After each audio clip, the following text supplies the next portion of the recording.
안녕하세요. 오늘도 사연살롱을 찾아주셔서 감사합니다. 저는 30대 남자입니다. 서울 모 대학 근처에서 보세 옷가게를 하고 있어요. 원래 어머니가 하시던 가게인데 5년 전 어머니가 지병으로 돌아가셔서 제가 이어서 맡게 되었습니다. 저희 가게는 어머님 때부터 다니는 단골 손님도 꽤 있고 대학가에 있다 보니 꾸준하게 장사가 잘 되는 그런 가게예요. 이런 곳에서 일을 하다 보면 새학기와 시험 방학 축제 이런 시기를 저절로 알게 되는데요. 지금처럼 새학기 즈음이 되면 별로 유쾌하진 않지만 떠오르는 누군가가 있어요. 사실 전 2년 전에 파혼을 했어요. 지금 생각해도 그때 파혼을 한 것은 제 인생에서 최대의 행운이라고 생각하는데요. 저는 중고등학교 때 남들이 말하는 문제아였어요. 얼마나 문제아였냐고 하면 중학교 때 이미 퇴학을 당하고 학교고 뭐고 그냥 뭐든 하기 싫었던 그런 아이였습니다. 맞벌이하는 부모님이 아침에 출근을 하면 전 집에서 종일 온라인 게임에만 집중했고 아버지는 저를 포기한 상태에서 어머니만 저를 걱정하며 도시락을 싸놓고 나가시던가 아니면 돈을 두고 나가셨어요. 그러던 어느 날은 점심시간도 훌쩍 지나서 일어났는데 도시락과 검정고시 문제집들이 놓여 있었어요. 저는 이런 걸 두고 갔어 하며 무시했는데 몇 달 후 길거리에서 시비가 붙어 경찰서를 가니 제가 중학교 퇴학한 일을 가지고 저의 말을 들어보지도 않고 대학을 다니는 상대방의 말만 듣더군요. 그런 경험을 하고 나니 그때 처음 학벌이 딸리면 불이익을 받을 수밖에 없다는 사실을 알게 되었죠. 악에 받쳐 깡으로 쳐다보지도 않던 문제집을 풀기 시작했습니다. 그동안 놀았던 가락이 있어 문제집 하나 푸는 것도 독학으로는 어림없었어요. 저는 하는 수 없이 어머니한테 도움을 청했고 인강을 들으며 공부해 중학교 검정고시를 무사히 통과하게 되었어요. 처음이었어요. 열심히 하면 힘만 든다고 생각했는데 이렇게 결과를 낼 수 있다니 저는 처음 맛본 성취감에 고등학교 검정고시까지 준비하려고 했죠. 하지만 어머니는 저에게 남들보다 1년 정도 늦었지만 고등학교에 정식으로 입학을 하자고 권유해 주셨고 저의 화려한 이력으로 웬만한 학교에서 받아주길 꺼리자 전 돈이 조금 많이 드는 사립고등학교에 진학하게 되었습니다. 1살 어린 동생들과 같은 반으로 생활한다는 게 조금 창피하긴 했는데 다행히 친한 친구 같은 동생도 생기고 학교 생활도 제법 잘해서 남들처럼 수능을 보게 되었죠. 비록 인서울은 못했지만 그래도 유명한 경기권 대학에 진학해 남들 하는 경험은 모두 할 수 있었습니다. 지금 생각해보면 당시 어머니가 검정고시를 준비하라고 슬며시 건네준 문제집과 경찰서 사건이 아니었으면 상상하기 어려운 결과라고 생각하니 그땐 몰랐지만 저는 운이 꽤 좋은 사람이 아니었나 생각합니다. 저를 포기한 아버지는 차츰 저에게 마음을 여셨고 이젠 나도 남들처럼 취업만 잘해서 효도를 해야겠다고 생각했는데 취업의 문은 그리 쉽게 열리지 않았어요. 그도 그럴 게 저는 취업을 해야겠다는 목적만 있었을 뿐 제가 뭘 하고 싶은지는 잘 모르는 사람이었거든요. 면접을 볼 때면 그런 부분이 여실히 드러났기에 결과는 늘 좋지 않았지 싶습니다. 그런 저를 어머니는 가게에 나와서 아르바이트를 하지 않겠냐고 하셨고 저는 처음에 여자옷 파는 데서 일하는 게 창피하다고 싫다고 했다가 당장 돈이 아쉬워 용돈 벌이야 한다는 생각으로 나중엔 하겠다고 했는데 가게 일이 생각보다 재미있지 뭔가요? 손님이 어울릴 만한 옷을 추천하는 것도 재미있고 옷을 팔고 손님이 돌아갈 때 전해지는 희열이 예상 밖이라 전 이 일에 푹 빠지고 말았어요. 특히 옷 고르는 게 너무 힘들다는 여학생에게 제가 남자친구라고 생각하고 옷을 골라준 것이 학교에 소문이 나서 가게는 옷이 없어 못 팔 지경이 되었죠. 그즈음 눈에 띄는 여자를 운명처럼 만나게 되었습니다. 가게에 들어올 때부터 느껴지는 아우라가 다른 여자였어요. 물어보니 졸업반 학생이라고 말했고 저희 가게는 처음이라고 했어요. 옷도 제법 센스 있게 잘 입는 것 같았던 여자였는데 제가 없던 할인도 팍팍 해주고 덤으로 양말과 이너티도 넣어주니 만족하듯 제 바람대로 저희 가게 단골이 되었어요. 사실 전 그때부터 이미 그녀에게 사심이 있었죠. 그녀 역시 제 마음을 모르지 않는 눈치여서 일주일에 하루 쉬는 날 밖에서 영화를 보자고 용기를 내서 말했죠. 그녀는 쿨하게 좋다고 했어요. 그래서 대망의 첫 데이트를 했고 저희는 그날 이후 서로의 연인이 되었어요. 성격적인 부분도 잘 맞고 무엇보다 둘 다 패션에 관심이 있다 보니 공감대가 많아 좋았어요. 그렇게 6개월을 조금 넘어가니 그녀는 저에게 오빠는 언제까지 가게에서 아르바이트 할 거야? 취업 안 해? 라고 물었고 저는 내심 뜨끔했는데요. 꿀리고 싶지 않은 마음이 발동하니 우리 가게에 내가 맡아서 할 거야. 너도 알지? 우리 가게 매출 장난 아닌 거. 라며 허세를 부렸어요. 사실 그때까진 어머니도 저에게 그런 이야기를 하지 않았거든요. 언감생심 어머니가 가게를 주셨으면 좋겠다 하고 바라기만 할 때였어요. 하지만 저의 호기로운 이야기에도 여자친구 얼굴은 조금 식상하다는 듯 떨떠름하더군요. 그날 그렇게 찝찝하게 헤어지고 나서 여자친구는 연락이 잘 닿지 않았고 연락이 닿으면 취업 준비 때문에 바쁘다고 저를 잘 만나주지 않았어요. 네가 그냥 옷가게나 하게 생겼으니 네 여친 마음 텄다. 괜히 쪽팔리지 말고 네가 먼저 차버려. 사진 보니까 여자가 사치스러워 보이더라. 친구들은 저에게 여자친구 흉을 보며 여자친구한테 차이기 전에 먼저 차라고 제 등을 떠밀었고 저는 믿고 싶지 않았지만 그 현실을 받아들이기로 했습니다. 그래서 전 여자친구에게 할 말이 있으니 만나자고 했고 바쁜 척하는 여자친구에게 헤어지자고 말했어요. 여자친구는 황당하다는 듯 어이없어 했고 전 속으로 지가 할 말을 내가 먼저 해서 열받았지? 하며 쿨하게 뒤돌아섰는데 마음이 씁쓸하더군요. 아닌 척해도 일도 손에 잘 잡히지 않고 여자친구 생각이 나는 게 꽤 호되게 가슴앓이를 하는 즈음 어머니가 저에게 가게를 맡아서 해보겠냐는 제안을 하시더군요. 저는 너무 기뻐서 당연히 좋다고 말했는데 알고 보니 어머니가 앓고 계신 신장질환이 악화되어 병원에 입원해야 해서 가게를 저한테 넘기는 거였어요. 자식이라고는 저 하나뿐인데 아들인 전 어머니 아픈 것보다 가게를 넘겨받는다는 것에 좋아하다니. 참, 그때를 생각하면 어머니께 죄송한 마음뿐입니다. 어머니는 투석을 받으시면서도 병세가 호전되지 못했고 아버지와 저를 두고 세상을 떠나셨어요. 철없이 가게를 받는다고 좋아했던 그 모습이 부끄럽더군요. 이젠 더 이상 저를 지탱해줄 사람이 없다는 현실에 앞이 캄캄하기만 했어요. 그러던 어느 날 헤어진 여자친구에게서 연락이 왔더라고요. 전 뜻밖의 여자친구가 임신을 했다는 소리를 듣게 되었어요. 한 번도 생각해보지 않은 일에 놀라 아무 말도 하지 못했는데 여자친구는 그런 저에게 두 줄이 선명하게 보이는 임신 테스트기를 건네주며 끝내 울기 시작했어요. 그제야 정신이 번쩍 들어 우는 여자친구에게 괜찮다며 오빠가 책임지겠다고 했고 전 여자친구와 결혼을 해야겠다고 마음먹었어요. 여자친구는 모른 척하지 않아주어서 고맙다고 이야기했고 전 당연하다고 하루라도 빨리 식을 올리자고 했죠. 앞으로 책임질 가족을 위해서 그리고 어머니가 아꼈던 가게를 더 잘되게 해야겠다는 일념으로 이리 뛰고 저리 뛰며 가게 수입을 늘려볼 고민을 했어요. 그 결과 소셜미디어를 이용한 인터넷 판매를 시작해 그 즈음부터는 돈을 제법 더 벌기 시작했어요. 그렇게 상견례 당일이 되었어요. 저는 늘어난 수입만큼 당당하게 여자친구를 책임지겠다는 각오로 장모님과 장인어른을 만났는데 정말 생각지도 못한 지뢰가 그곳에 있었습니다. 지뢰는 예비 장모님이셨어요. 내가 정말 나오기 싫은 걸 억지로 나왔네. 마음 같아선 상견례가 아니라 당장이라도 쫓아가 머리털을 다 쥐어 뜯고 오고 싶었는데 내가 우리 딸 봐서 참은 줄 알아? 전 장모님과 초면인데 장모님의 태도에 너무 당황했죠.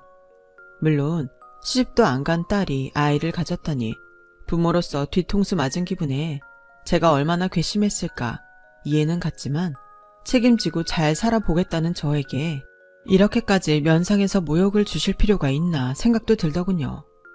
지금은 당연히 이해를 하지만 2년이 안 되려고 했는지 그때는 그런 생각이 들더군요. 다행히 저희 아버지가 도착하기 전에 벌어진 일이라 저만 참으면 되는 일이었지만 첫인상이 중요하다고 그 후로 저는 장모님을 뵙는 게 조금 껄끄러웠어요. 곧이어 저희 아버지가 상견례장에 도착했고 본격적으로 결혼식에 관한 이야기를 나누게 되었는데 예비 장모님이 가방에서 종이봉투를 하나 꺼내 저희 쪽에 툭 내려놓으셨어요. 집은 당연히 남자 쪽에서 해야 한다고 생각해서요. 제가 봐둔 아파트가 있어서 우선 가계약을 걸어놨어요. 내일이라도 바로 가서 계약하면 좋겠네요. 저는 또다시 예비 장모님의 말에 할 말을 잃었고 그 사이 저희 아버지는 봉투에 든 것을 빼서 펼쳐보았습니다. 그 집 등기부 등본입니다. 원래 계약 전에 떼보고 하는 거라 제가 미리 떼봤어요. 그 정도 집은 해줄 수 있는 거죠. 그리고 당연히 그거에 맞는 혼수는 저희가 알아서 준비할 테니 혹여나 저희가 부당한 요구를 한다고 생각하진 않았으면 좋겠네요. 마치 그 정도는 해올 수 있지 하는 듯 예비 장모님은 도도하게 말했고 저희 아버지는 들릴 듯 말 듯 한숨을 쉬다 이렇게 말씀하셨습니다. 집이 꽤 큰 집 같은데 애들 신혼집으로 하기엔 좀 과하지 않을까요? 과하다뇨. 금방 애도 나와서 식구가 늘어날 텐데 그리고 요즘 누가 30평대 아파트를 크다고 하나요?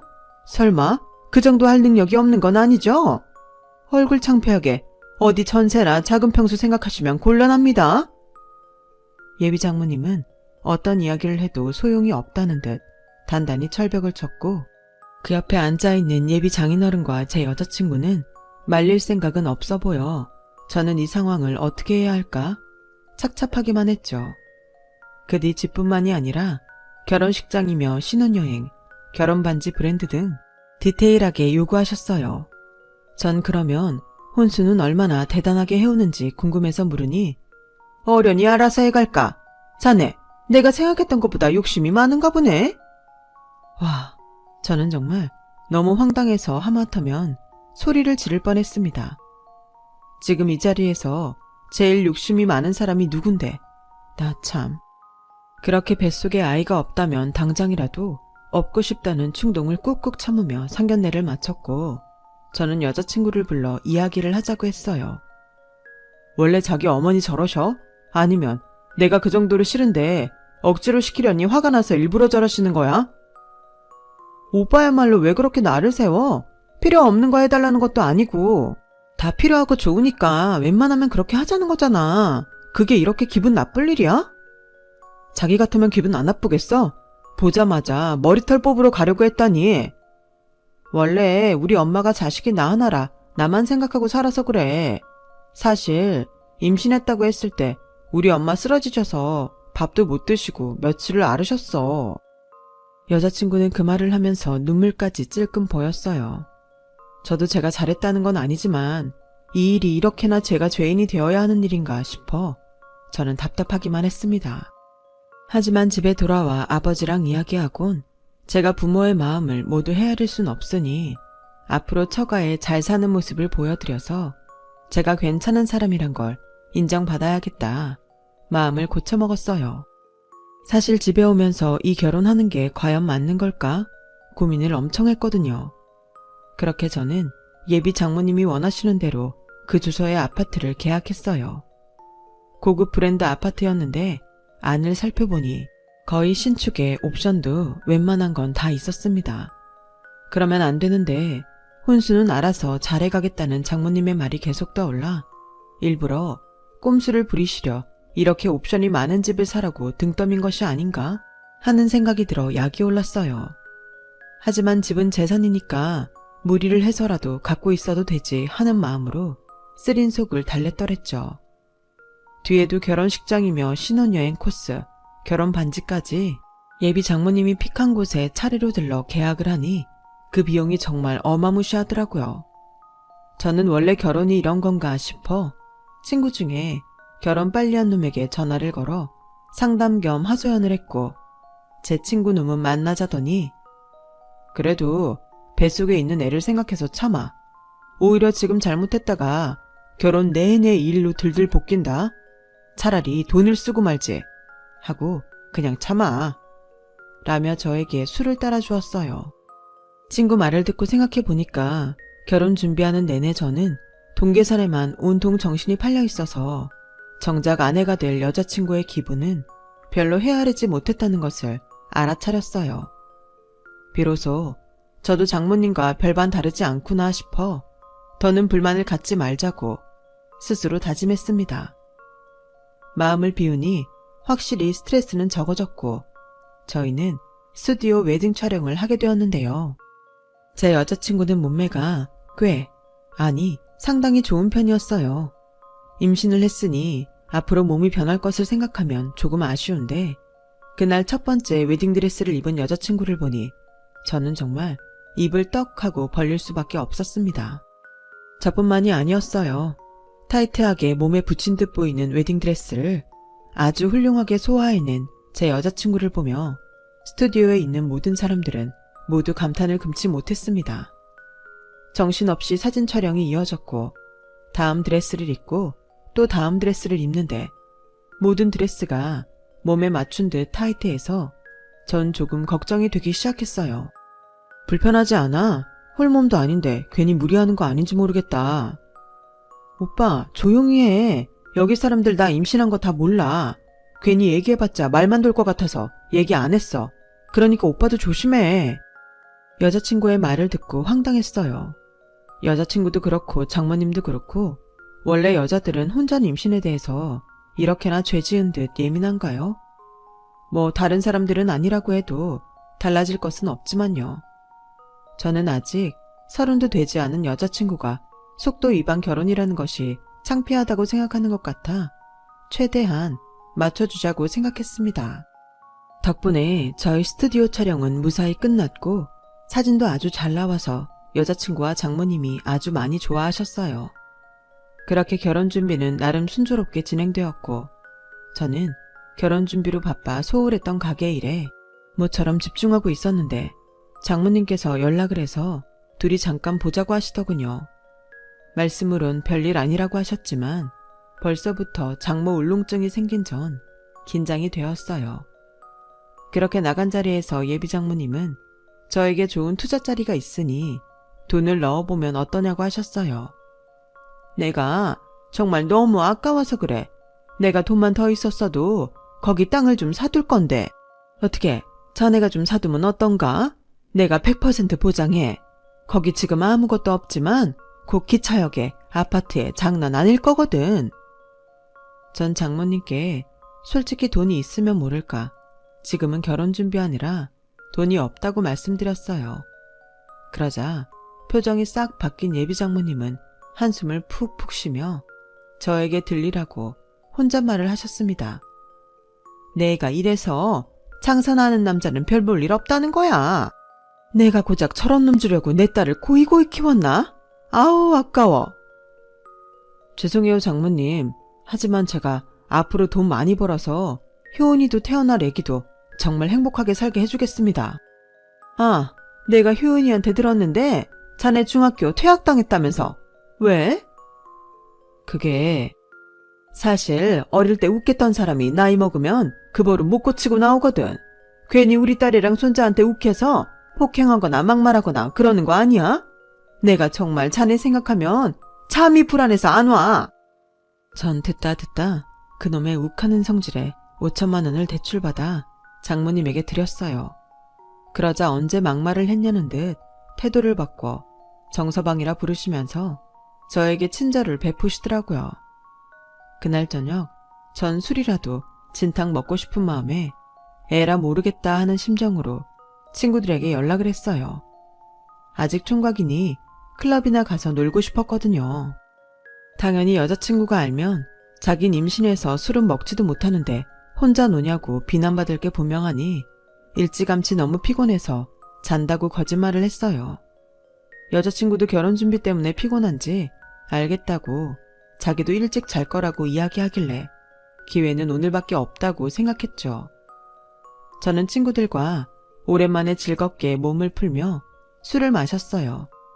어차피 전 곧 유부남에 애아빠가 될 몸이니 다른 여자들에겐 관심을 보이지 않았는데 제 친구들은 당연히 여자들에게 기웃기웃거리더라고요.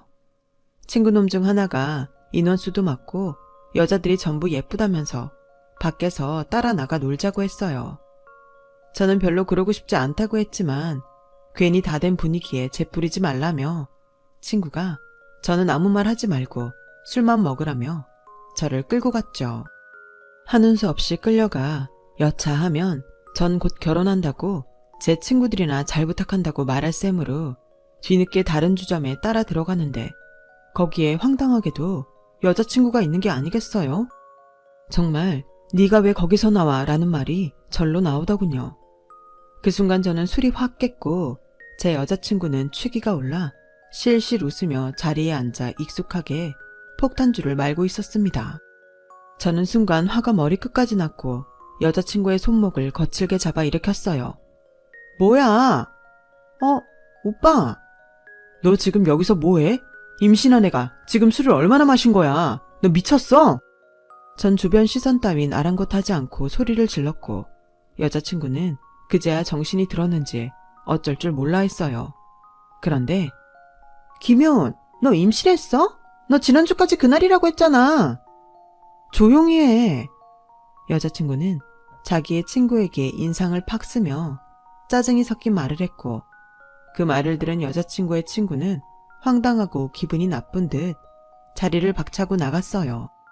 제 친구들은 이 상황이 뭔가 싶어 아무 말도 하지 못했고 전 여자친구에게 나가서 이야기하자고 팔을 잡아 끌었어요. 너 솔직히 말해. 네 친구 말 사실이야? 너 임신 안 했어? 했어. 설마 그런 걸로 거짓말할까봐 테스트기도 보여줬잖아. 그럼 내일 나랑 당장 산부인과 가자. 그동안 자기가 나 바쁘다고 장모님이랑 알아서 다닌다고 해서 신경 안 썼는데 내가 얘 아빠인데 이건 아니었지. 내일 당장 가자. 싫어. 아니 안 돼. 나 술 먹었잖아. 술 먹은 다음 날은 병원 가는 거 아니랬어. 그게 무슨 소리야. 오히려 더 괜찮은지 보러 가야지. 아무튼 난 남편한테 수치스러워서 그런 건 보여주고 싶지 않아. 그냥 결혼하고 오빤 태어난 애만 봐. 원래 남자들 출산하는 거 보면 욕구도 떨어지고 좋지 않다고 그랬어. 누가 그래? 니네 엄마가 그래? 저는 화가 나서 또 소리쳤어요.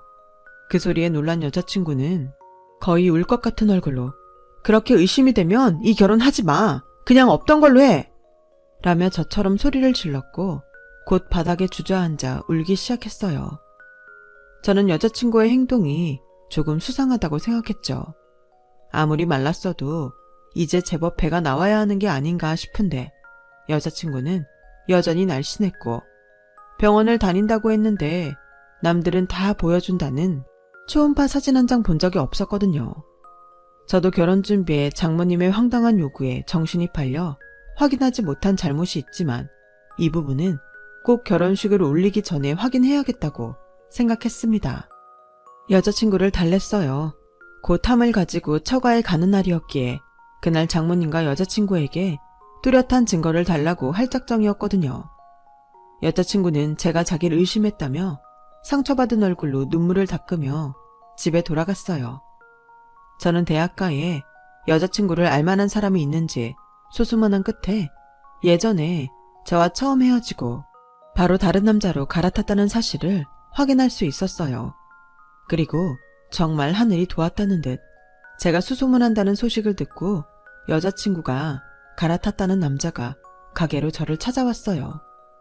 이유는 제가 당할 일이 눈에 뻔히 보여 도저히 모른 척할 수 없었다고 하더군요. 저는 그 남자와 계획을 짜고 함에 어마어마한 것을 넣어 처가에 갔어요. 동네 부끄러운 사위니 조용히 오라고 하셔서 정말 조용히 그 집 초인종을 눌렀고 한복을 곱게 차려입은 여자친구가 문을 열어주길래 저는 냉큼 집 안으로 들어갔어요. 제가 집 안에 들어가니 예전과 다르게 장모님이 어서 오라며 저를 반기더군요. 그동안 경황이 없어서 보여주지 못했다며 산모수첩을 꺼내주셨어요. 산모수첩엔 여자친구의 이름과 아기 초음파 사진이 붙어 있었는데 그걸 보고 있자니 손이 달달 떨려왔습니다. 그 뒤 제 뒤에서 악 하는 비명이 들렸는데 그 소리에 놀라 예비장인까지 뛰어와 제가 가지고 온 함 안을 확인하셨어요. 사실 제가 지고 간 함 안에는 저를 도저히 모른 척할 수 없었다고 말한 그 남자에게서 받은 내용 증명과 제가 받은 것과 똑같은 임신 테스트기가 들어있었습니다. 내용 증명은 여자친구가 보낸 것으로 유산을 하게 된 날짜와 유산으로 인해 받은 정신적인 피해를 돈으로 보상하라는 내용이 적혀 있었어요. 이미 유산했으면서 마치 제 아이를 임신한 듯 테스트기를 건넨 여자친구를 생각하면 정말 구역질이 나올 정도로 참기 어려웠는데 그 뒤가 더 가관이었습니다. 오빠, 이건 다 옛날 일이야. 솔직히 말 못해서 미안한데 알아봤자 좋을 일도 없고 그 애는 유산했지만 우리 애는 건강하게 잘 있어. 사모수첩 봤잖아. 그래 정서봐, 이건 오해야. 그 자식이 우리 애 해코지하려고 수작을 부리는 거라고. 거기 날짜 적힌 거 보이시죠? 시기상으로 그 뒤에 임신했다는 건 말이 되지 않아요. 전 그렇게 변명을 하고 싶으면 잠시만요. 저는 밖에서 기다리고 있는 여자친구의 전 남친에게 연락을 했고 곧 초인종 소리가 들리는데 인터폰에서 그 남자의 얼굴을 본 여자친구와 예비장모는 소스라치게 놀라며 어쩔 줄을 몰라 하더군요. 저 사람도 같이 들으면 확실할 것 같아서 내가 불렀어요. 아니 정말 사람이 되먹지 못했네. 그렇게 믿음이 없으면서 무슨 결혼을 해. 당장 우리 집에서 나가라고. 내가 아무리 좋게 생각하려고 해도 당신들 진짜 가만둘 수가 없어. 내가 당신들 결혼 사기로 고소할 거야. 각오해. 어디 할 짓이 없어서 유산한 자식을 가지고 사기를 쳐? 사기는 무슨? 우리가 너한테 돈을 뜯었어? 무슨 피해를 줬다고? 됐으니까 당장 나가! 저는 그 집에서 나왔어요. 나오는 발걸음이 얼마나 홀가분한지. 저는 다음날 바로 두 모녀를 혼인빙자 사기죄로 고소를 했고 함 안에 들어있던 내용 증명과 제가 가지고 있던 임신 테스트기, 땅 투자 목적으로 송금된 5천만 원을 증거로 저의 완전한 승리를 이루었어요. 저는 뜯겼던 5천만 원뿐만 아니라 정신적인 피해 보상이 포함된 위자료 2억 원을 받게 되었죠. 어떻게든 주지 않으려 발버둥 치는 통에 살고 있는 부동산과 동산 압류, 급여 통장 압류 등을 통해 10원 한 장 놓치지 않고 모두 받게 되었어요. 사기 결혼이라니. 솔직히 제가 그런 걸 당할 거라고 누가 생각이나 할 수 있겠어요. 지금 생각해도 그 남자가 저의 생명의 은인입니다. 지금도 종종 만나며 좋은 친구로 지내고 있어요. 그런 일을 겪고 나니 아직은 다른 사람을 만날 생각이 없습니다. 제 마음의 상처가 아물고 나면 좋은 사람도 자연스레 만나게 되겠죠. 이렇게 이야기하고 나니 마음에서 무언가 털려나간 듯 홀가분한 기분도 드네요. 제 이야기 들어주셔서 고맙습니다. 거짓된 인연이 아닌 진정한 인연을 만나시길 진심으로 바랍니다. 저는 더욱 즐겁고 성실하게 살도록 노력하겠습니다. 여러분, 사연 댓글에 응원과 현명한 조언 부탁드려요. 좋아요와 구독은 저에게 큰 힘이 됩니다. 오늘도 좋은 일 가득하세요.